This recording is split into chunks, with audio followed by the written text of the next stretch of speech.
What's up, you guys? TechChucker here, and I've got a review for you of the Marvel Legends X-Men Apocalypse Wave Sabretooth. Now, this is a really cool figure. This was one of the other characters that I really was excited for from this wave, and I'm so glad that I managed to find him. But without further ado, let's go ahead and crack this guy open and take a closer look. Alrighty, let's go ahead and take a look at the articulation first on this figure. Articulation-wise, it's all there for the most part. He can look up, he's got a ball hinge in his neck. He can look up about that far, which is pretty good. He can get his chin all the way down into his chest, which is great. He's got good side-to-side motion. You're not really going to have any major issues with that, which is good. And then tilt-wise, there's a little bit there, which is kind of nice. That works good. Mine's getting just a hair loose, but you know, it's still not too bad. In the shoulders, he's got ball hinges, and he can actually get his arm up quite a bit. That's really, really good. He has full rotation of that arm for the most part. It does get in the way here, but you can just kind of shift it out of the way, which is good. There is no butterfly joint, but that's okay. He does have an upper bicep swivel. That works good. Double jointed elbows, but because of the bulk, it's not amazing, but it is definitely more than 90 degrees, which is great. In the wrists, he has a peg joint with a hinge, and he is able to get pretty much good full rotation and full curl both ways. I don't know what I'm saying, but I'm not going to cut it out because you know what I mean. Moving down into the torso, he's got that standard hinge, and he is able to crunch forward quite a bit. That's really, really good range of motion. I really like that. Moving back, he has good, he's got arch, we'll just keep that off. He's got pretty good back arch as well. That works really, really nicely. He does have a waist swivel. That works good. Nothing getting in the way of that. Moving down into the waist, he's got T-jointed ball joints in the hips, and that's actually a pretty good range of motion for a big guy, especially in, Marvel Legends terms. Kicking forward, he's almost at 90 degrees, just a little bit below. Kicking backwards, it's not terrible, but it's also not very good. He does have an upper thigh cut. That works pretty good. Double jointed knees, those work pretty decent for such big, bulky legs. It's definitely a little bit more than 90 degrees, and that's nice. He does have a boot shin cut. That works pretty good, but it does kind of look a little, ugly, but at least it doesn't break up any paint. There is a hinge in the ankle. He can get his foot back about that far, and he can get his foot forward that far, which is actually a really, really good amount, especially concerning Marvel Legends, which usually have a hard time with that. He does have an ankle rocker. That works pretty good as well. So overall, the articulation is all there on this figure, so I am pretty pleased with it. For the sculpt and the paint, it's kind of a love-hate thing I have going on with this.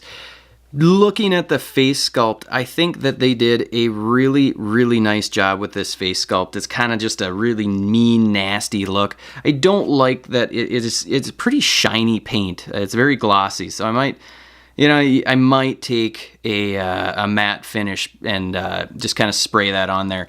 But the hair is sculpted really, really nicely, and I like that they threw in a little bit of a black wash to give it that dirty, look that you used to get a lot of with the Toy Biz figures.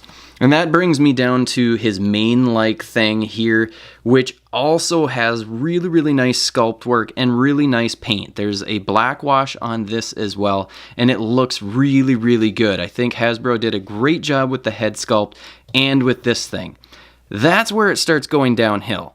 Now, the body mold that they used, I'm fine with. It's, we've seen this several times before. I don't have a problem with that. It's the paint work. The paint work for the rest of this figure just does not match the head and this main thing.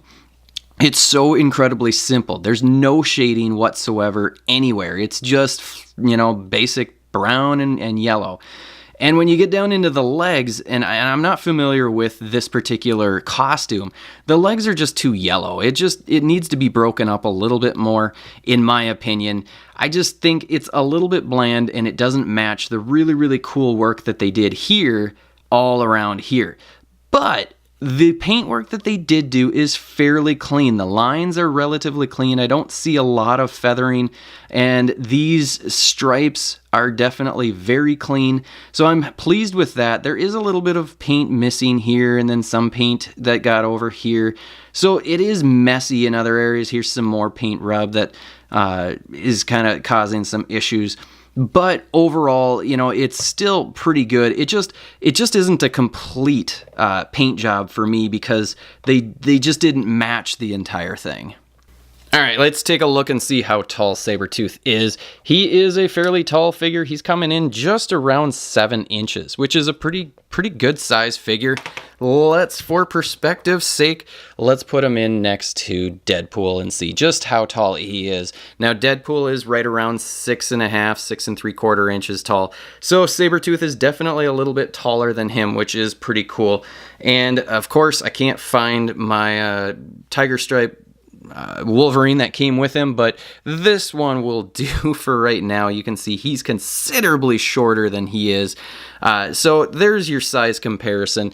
I think he is sized very, very well. Just again, the paintwork is kind of where I'm having issues.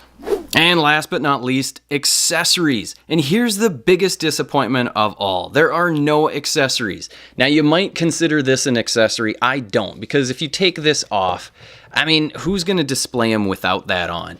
It just, I don't know. Hasbro, you didn't give us any alternate hands. That would have been cool. Give us some fist hands, some gripping hands, and then maybe an alternate head. Any of those options would have been really, really cool, and you didn't give us any of that. Now, typically, I know in waves, they normally will give us at least 1 or 2 figures that have no accessories, which is a huge bummer. But at $20, I really feel that there needs to be at least 1 accessory to really make this worth it, especially when it seems like they kind of phoned it in on the paint. Alrighty, there you have it, folks. I hope you enjoyed this review. If you did, hit the like button, hit the subscribe button if you haven't already. And until next time, I'll see you later.